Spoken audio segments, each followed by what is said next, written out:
모든 뉴욕 시민은 뉴욕시가 운영하는 모든 접종소에서 예약 없이 접종받을 수 있게 됐습니다. 질병통제예방센터 CDC가 희귀 혈전 부작용 논란으로 사용이 일시 중단됐던 존슨앤존슨 코로나19 백신 접종의 재개를 10대 4로 허용했습니다. 코로나19 백신이 가속화되면서 특히 65세 이상 고령층의 사망률이 크게 내려갔습니다. 아이오와 교도소 관계자는 수감자 77명이 코비드-19 백신을 과다 투여받았다고 밝혔습니다.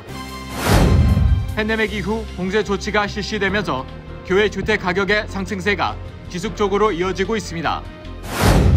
연방하원 외교위원회가 재미하니 이상가족 성봉을 촉구하는 법안과 결의안을 만장일치로 가결했습니다.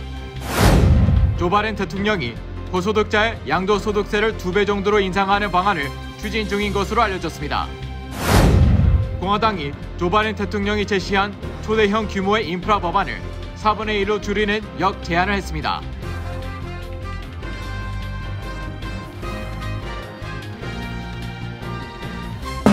노아은행 맨해튼 지점이 한인타운 중심부인 31가와 32가 사이 피프스 애비뉴 1층으로 확장 이전했습니다.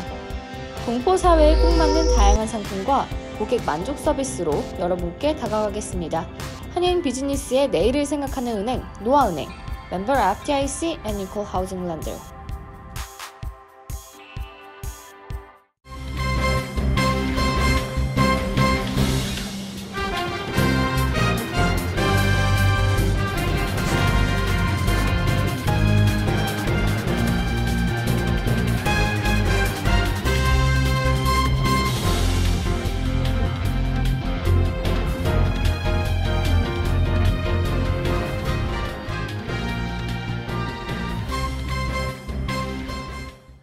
여러분 안녕하십니까? KBTV 뉴스9 이창원입니다. 이제 모든 뉴욕 시민은 예약 없이 뉴욕시가 운영하는 모든 접종소에서 백신 접종을 받을 수 있습니다. 50세 이상 시민에게 예약 없이 백신 접종을 확대한 지 일주일 만입니다. 빌 더 블라시오 뉴욕시장은 오늘 연방 백신 지원센터를 포함한 지역 보건센터에서 앞으로 모든 뉴욕 시민이 예약 없이 백신을 접종받을 수 있다고 밝혔습니다. 뉴욕시의 코로나19 관련 지표들은 전반적으로 감소세를 보이고 있습니다. 최근 7일 평균 전체 코로나19 감염자 수와 입원 환자 수, 사망자 수는 지난 4주간 평균에 비해 각각 28.6%, 41.2%, 34.7%가 감소했습니다. 뉴욕시 정부는 처음 75세 이상 노인만 예약 없이 백신을 접종했고 지난 17일부터 50세 이상 시민에 대해 예약 없이 백신 접종을 확대한 바 있습니다. NYC는 오늘 자연사 박물관에 새로운 백신 센터를 개장했으며 백신 접종자에게 박물관 입장권을 무료로 주고 있습니다. 빌 더 블라시오 뉴욕시장은 오는 6월까지 500만 명의 시민들이 백신 접종을 완료할 수 있도록 모든 노력을 하겠다고 말했습니다. 마스크를 쓰고 싶지 않다면 당장 코로나19 예방 접종을 받아야 한다고 강조했습니다. 뉴욕시의 코로나19 백신 접종이 가속되면서 집단 면역이 형성될 것으로 예상되고 있는 6월 이후부터는 마스크 착용과 사후적 거리 두기 등의 방역 지침이 완화될 수 있다는 가능성을 예고한 것입니다. 최근 주변 주들은 규제 완화 움직임이 보이고 있습니다. 커네티컷주는 5월 19일부터 마스크 착용을 제외한 모든 규제 조치를 완화하겠다고 발표했으며 뉴저지도 점진적으로 봉쇄 완화 조치에 들어갈 것으로 보입니다. 희귀 혈전 부작용 논란으로 미국 내 사용이 일시 중단됐던 존슨앤존슨의 코로나19 백신 접종이 재개됩니다. 보건당국 관계자들은 얀센 코로나19 백신의 혈전 사례가 극히 드물다는 것에 초점을 맞추며 찬성 10, 반대 4의 결과로 접종 재개 결론을 내렸습니다. 질병통제예방센터 백신 전문가들이 오늘 얀센 코로나19 백신 사용 여부를 논의한 결과 해당 백신의 접종을 재개하는 것으로 결론 내렸다고 언론들이 보도했습니다. CNN은 오리건주 보건당국을 인용해 얀센 코로나19 백신의 혈전 발생 사례는 극히 드물다며 700만 건에 달하는 얀센 코로나19 백신 접종 중 혈전 발생 보고 사례는 7건에 불과하고 이 가운데 2건이 치명적이었다고 전했습니다. 다만 식품의약국은 얀센 코로나19 백신 레이블에 혈전 발생에 대한 경로를 첨부하기로 하고 나이 제한 등은 포함하지 않을 것으로 전해졌습니다. 앞서 유럽의약품청도 얀센 코로나19 백신 접종 후 혈소판 감소를 동반하는 특이 혈전에 매우 드문 사례가 발생하는 가능성을 발견했다고 밝혔습니다. 그러면서 안전성위원회가 혈소판 감소를 동반하는 특이 혈전과 관련된 경고를 얀센 코로나19 백신의 제품 정보에 추가해야 한다는 결론을 내렸다고 전했습니다. 또 이런 사례가 얀센 코로나19 백신에 매우 드문 부작용으로 포함돼야 한다면서 코로나19 예방에서 해당 백신의 전반적인 이익이 부작용의 위험성보다 크다고 강조했습니다. 오늘까지 전국에서 존슨앤존슨 백신 이후 혈소판 수가 감소하며 혈전이 확인된 사례는 15건으로 뇌표면 근처의 정맥에서 수십 개의 혈전이 발생하는 뇌정맥동 혈전증이 나타났습니다. 연방규제당국이 일시적인 정지를 권고하도록 최초 보고된 6건의 2배 이상입니다. CDC의 톰 시마부크로 박사는 15개 사례 모두가 대부분 30대 여성이며 이 중 3명의 여성이 사망했다고 밝혔습니다. 이들 여성 대부분이 상황의 심각성을 알지 못한 채 며칠 동안 집에서 증상을 치료하려 했던 것으로 알려졌습니다. 코로나19 백신을 한 차례 이상 접종한 고령층이 80%를 넘으면서 입원율과 사망률이 급격히 떨어지고 있습니다. 사망자 중 다수를 차지했던 65세 이상의 사망률이 크게 내려가면서 전체 사망자도 대폭 감소했습니다. 질병통제예방센터에 따르면 최근 7일간 코로나19 입원 환자 일일 평균은 20일 기준 38,876명으로 12만 명이 넘어 최고치를 기록했던 1월 초 30% 수준으로 감소했습니다. CDC는 주간 보고서에서 전 연령 입원율이 하락했는데 65세 이상에서 감소폭이 가장 컸다며 현재 65세 이상 인구 10만 명당 입원 환자는 20명 미만으로 70명을 넘었던 1월 초에 비해 크게 줄었습니다. 최근 7일간 코로나19 사망자 일일 평균은 690명으로 정점이었던 지난 1월 13일과 비교하면 80% 감소했습니다. 미국의 코로나19 누적 사망자는 총 56만 6천 명으로 이 가운데 65세 이상이 80%가 넘었습니다. 현재까지 1억 3,579만 명이 한 차례 이상 백신을 맞았으며 이는 전국 성인의 52%에 해당합니다. 65세 이상 접종자는 4,415만 5천 명으로 전체 65세 이상 인구의 80%가 넘는 것으로 나타났습니다. 백신 접종을 완전히 마친 65세 이상은 66%인 3,608만 3천 명입니다. KBTV 뉴스 김은지입니다. 아이오와 교도소 관계자는 수감자 77명이 코로나19 백신을 과대 투여받았다고 밝혔습니다. 이에 따라 백신 과다 투여에 따른 모니터링을 실시하고 있다고 전했습니다. For Medicine에 위치한 아이오와 교도소의 관계자에 따르면 간호사 2명이 수감자들에게 화이자 백신을 제조업체가 권장하는 양을 초과해 접종했다고 밝혔습니다. 초과 접종 사실을 파악한 아이오와 교정부는 화이자와 질병통제예방센터에 연락해 후속 조치에 대한 지침을 요청했습니다. 이에 대해 화이자와 CDC는 큰 부작용은 없을 것으로 판단하지만 초과 접종한 77명의 수감자들을 최소 48시간 동안 면밀히 모니터링돼야 한다고 교도소 측에 전한 것으로 알려졌습니다. 또 초과 접종에 따른 큰 부작용은 없을 것이나 일반적인 화이자 접종자에 비해 팔통증, 피로 및 몸살 등이 더 강하게 나타날 수 있다고 전했습니다. 아이오와 교정국은 며칠 동안 정기적으로 건강검진을 실시할 것이라고 밝혔습니다. 또 이번 초과 접종에 대한 조사가 끝나기 전까지 2회 접종을 일시적으로 중단했다고 밝혔습니다. 현재 아이오와 주립 교도소의 수감자 200명이 첫 번째 주사를 맞았고 48명의 수감자가 두 번째 주사를 맞았습니다.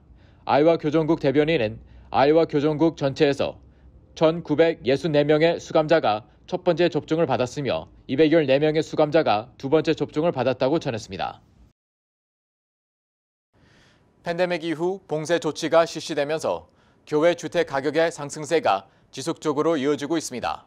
3월 기존 주택 매매 가격이 1999년 이후 최대폭 상승률을 기록했습니다. 이런 가운데 뉴욕시 도심의 주택 가격도 상승세로 돌아섰습니다. 부동산 중개인 협회의 조사 결과 3월 판매된 기존 주택 중위가격이 32만 9,100달러로 지난해 같은 달보다 17.2%나 상승했다고 뉴욕타임즈가 보도했습니다. 2월 기존 주택 중위가격의 상승률은 15.8%였습니다. 또 2월 말 기준으로 전국 주택 재고는 103만 채로 지난해 같은 기간과 비교해 29.5%나 감소해 사상 최저치를 기록했습니다. 부동산 중개인 협회에 따르면 보통 집이 팔리는 데 걸리는 평균 기간은 60일인데 최근에는 20일 만에 팔리고 있다고 전하면서 현재 상황이 거품 같은 느낌을 주고 있지만 서브프라임 때와는 근본적인 요인이 다르다고 밝혔습니다. 30년 평균 고정금리 주택담보대출이 사상 최저치에 가깝고 기관들의 대출 조건이 강화돼 부실 채권이 줄어든 데다 주택 소유자들의 유동성이 더 높아졌다는 것입니다. 팬데믹 이후 재택근무가 늘어나고 봉쇄 조치가 실시되면서 도심 주택과 비교해 상대적으로 넓고 가격이 싼 교외 주택이 인기가 높아져 가격 상승세를 보이면서 뉴욕 교외 지역의 주택 가격이 20% 가까이 상승했습니다. 이런 가운데 뉴욕의 주택 가격도 상승세로 돌아섰습니다. 팬데믹 초기 도심 상가와 주택 가격은 타격을 입었지만 한편으로 무주택자의 주택 구매에 도움을 준 결과로 지난 분기 맨하탄 주택 구매에서 첫 주택 구매자 비율이 41.9%에 달했습니다. 이는 7년 만에 가장 높은 점유율입니다. 한 부동산 회사 대표는 뉴욕에서 400만 달러 이상의 고가 주택 매매가 11주 연속으로 30건 이상을 기록했는데 이 같은 지속적인 판매가 2006년 이후 처음이라고 밝혔습니다. 그는 팬데믹이 시작되면서 도시의 주택 가격이 떨어지고 교외는 올랐었지만 지금은 둘 다 오르는 결과가 됐다고 설명하고 주택 건설이 지난 10년간 주춤했기 때문에 단기적으로 주택 가격 상승이 계속될 것으로 예상했습니다.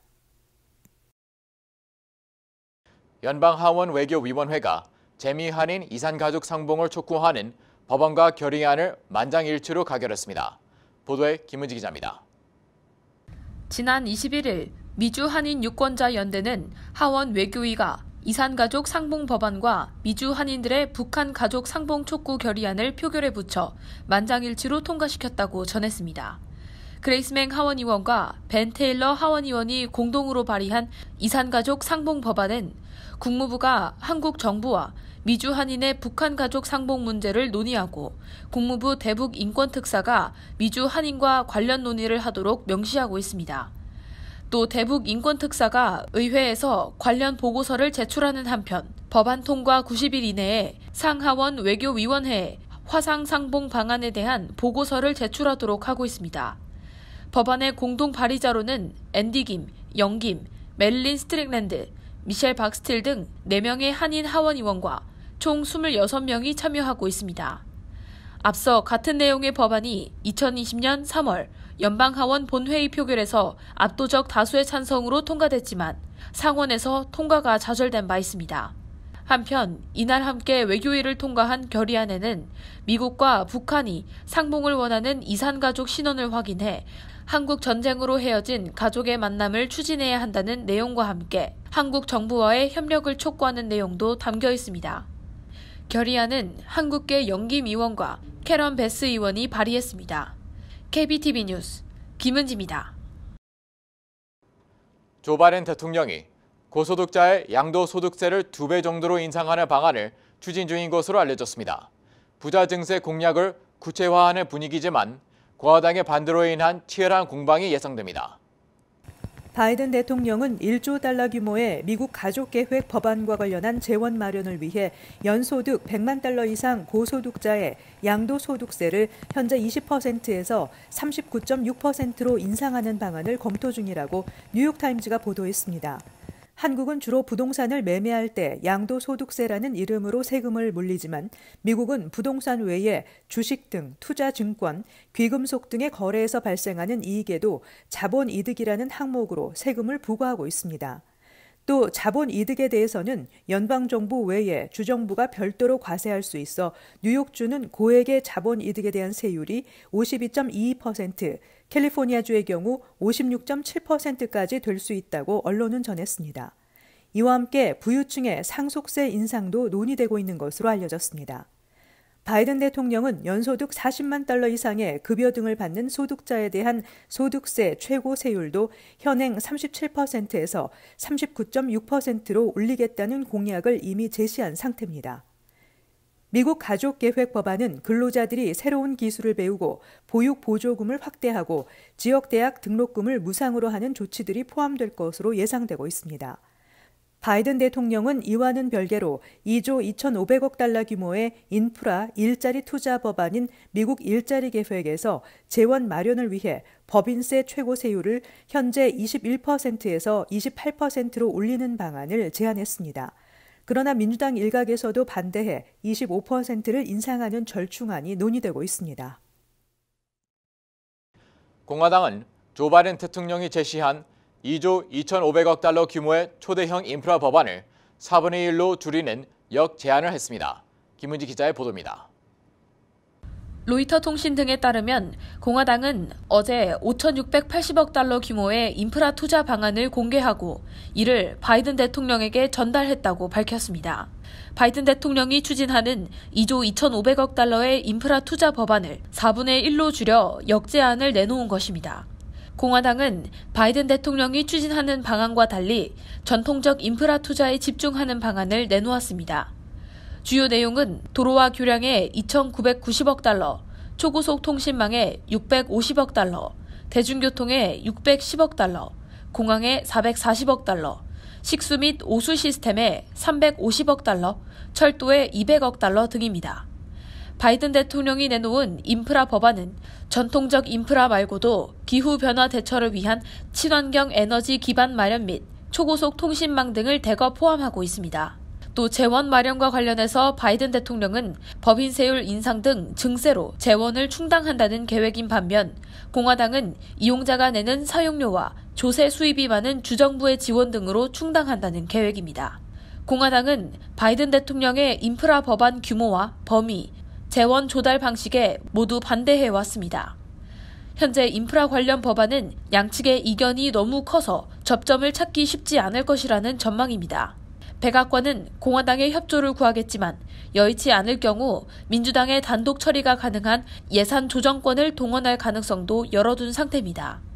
바이든 대통령은 지난 1조 9천억 달러 규모의 경기부양법안 통과에서도 공화당의 협조를 얻지 못해 예산 조정권으로 강행 처리한 바 있습니다.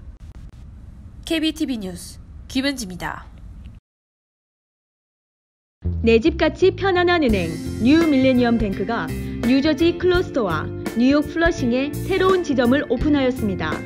클러스터 570 피어먼트 로드와 플러싱 141 노던 블러바드에 위치한 새 지점에서 모든 금융 업무와 혼무 기지 상담도 함께 해드립니다.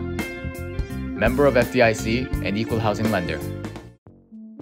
전미폐협회가 발표한 연례 전국 대기오염 보고서에 따르면 맨하탄과 퀸즈, 브롱스, 스태튼 아일랜드 등 뉴욕시 4개 보로의 대기오염 상태가 최하위인 F등급으로 평가됐습니다. 롱아일랜드 서포 카운티와 업스테이트 웨체스터 카운티 역시 각각 F등급을 받았습니다. 뉴저지는 최대 한인 밀집 지역인 버겐 카운티가 F등급을 받았습니다. 특히 뉴저지에서는 총 21개 카운티 중 8개 카운티가 F등급을 받았는데 이 가운데서도 버겐 카운티가 가장 대기오염 정도가 심한 것으로 나타났습니다. 특히 대기 중 다른 오염물질과 반응해 광화학 스모그를 유발하는 오존과 관련해서는 오존주의보가 발령된 날은 인체에 유해한 스모그가 심했다는 의미로 지역별로 세부적으로 살펴보면 2017년에서 2019년 사이 퀸즈는 6.21 발령됐으며 서포 카운티는 연평균 10.21로 뉴욕주 전체 카운티 중 가장 많았습니다. 뉴저지의 경우 버겐 카운티에서 같은 기간 오존주의보는 연평균 8.31 발령돼 뉴저지 전체 카운티 중에서 가장 많았습니다. 어제 미국 증권거래위원회 SEC가 신임 집행국장에 한국계인 알렉스 오 전 연방검사를 임명했다고 월스트리트 저널이 보도했습니다. 유색인종 여성이 증권거래위원회 집행국장에 임명된 것은 이번이 처음입니다. 오 국장은 집행국은 SEC의 임무에 필수 요소인 투자자 보호와 공정하고 질서 있으며 효과적인 시장 유지에 중요한 역할을 한다며 미국의 자본시장을 세계 최강으로 유지하기 위해 기업과 경영자들의 법 위반 행위를 끊임없이 적발하고 기소하는 데 전념하겠다고 말했습니다. 월스트리트 저널은 그녀가 1,300명이 소속된 대형 부서인 집행국을 이끌며 증권 관련 법 집행을 총괄, 감독하게 된다고 전했습니다. 미국 경찰들이 과잉 진압으로 비판을 받고 있는 가운데 이번에는 단속도 안 하고 무고한 운전자들에게 교통 위반 딱지를 수십 장이나 남발한 사실이 드러나 공분을 사고 있습니다. 플로리다주 하이얼리어시 경찰인 아르만도 페레스와 에르네스토 마르티네스가 공권력 남용 등의 혐의로 전날 체포됐습니다. 경찰 내부 조사 결과 이들은 지난해 1월부터 6개월 동안 교통법규 위반 단속을 위해 오토바이를 타고 다니면서 최소 9명의 무고한 운전자들에게 엉터리 딱지를 수십 장 발급했습니다. 이들은 대부분의 경우 운전자를 멈춰 세우지도 않고 자신들을 지나치는 차들의 번호판을 보고 위반 딱지를 발급했으며 운전자 이름은 아무렇게나 꾸며 써냈습니다. 이런 황당한 행위는 딱지를 발급받은 운전자들이 소환장을 받고 재판에 나와 억울함을 호소하면서 그제야 알려졌습니다. 피해자들은 하루에 18장의 교통법규 위반 딱지에 이어 그 다음 날에 또 6장을 받기도 했으며 또 다른 피해자는 경찰에 제지당한 적이 없는데 교통법규를 6차례 위반했으며 과태료를 내지 않아 운전면허증이 소멸될 수 있다는 경고장까지 받았습니다. 하이얼리어시를 관할하는 마이애미 데이드 카운티는 성명을 내고 페레스와 마르티네스 경찰관의 근무 경력이 각각 5년과 4년에 달했지만 이들은 허위 교통 위반 딱지를 발급해 경찰의 명예를 실추시켰다면서 이들 둘의 행위는 실수가 아니라 범죄로 보고 있다고 밝혔습니다. 한국 기업들이 만든 식품이 미국의 대형 라틴계 마켓에 본격 진출하는 길이 열렸습니다. 한국 상사 지상사 협회 KITA와 미국 라틴계 대형 식료품점 체인을 대표하는 라티노 식품협회 LFIA는 어제 로스앤젤레스 주재 총영사관 관저에서 이러한 내용의 한국과 라티노 식품사업 파트너십 양해각서를 체결했습니다. 양해각서에 참여한 기업과 기관은 농협, CJ푸드, 대상, 풀무원, 매일유업, 롯데음료, 아워홈, KGC 인삼공사, SM엔터테인먼트, 범산 오가닉 밀크바 등입니다. 라틴계 업체는 노스게이트, 슈피리어, 바얄타, 바하렌치 마켓 등입니다. 체결식에서 라틴계 마켓 대표들은 한국의 만두와 김치, 고추장, 두부, 주류와 음료수, 인삼 제품, 떡볶이, 미숫가루 등을 시식했습니다. 라틴계 마켓 대표들은 K-팝과 한국 영화 등 한류 인기에 따라 라틴계 커뮤니티에서 한국 식품에 대한 관심이 크게 늘고 있다며 뛰어난 맛과 품질의 한국 식품에 대한 수요가 지속해서 늘어날 것이라고 말했습니다. 잠시 후 커뮤니티 브리핑을 전해드립니다. 노아은행 맨해튼 지점이 한인타운 중심부인 31가와 32가 사이 피프스 아비뉴 1층으로 확장 이전했습니다. 동포 사회에 꼭 맞는 다양한 상품과 고객 만족 서비스로 여러분께 다가가겠습니다. 한인 비즈니스의 내일을 생각하는 은행 노아은행, 멤버 FDIC and Equal Housing Lender.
이어서 환율과 증시 전해드립니다.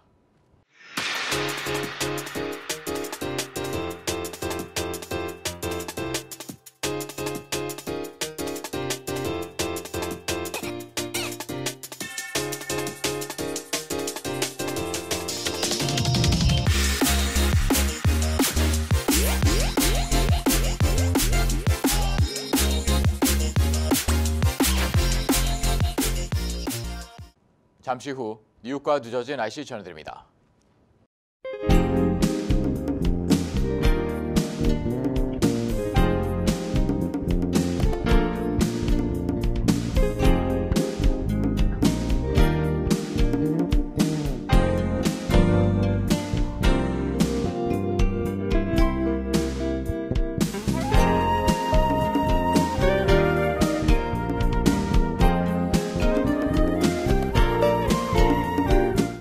KBTV 뉴스 9 마칩니다. 오늘도 시청해주셔서 감사합니다. 편안한 밤 보내시기 바랍니다.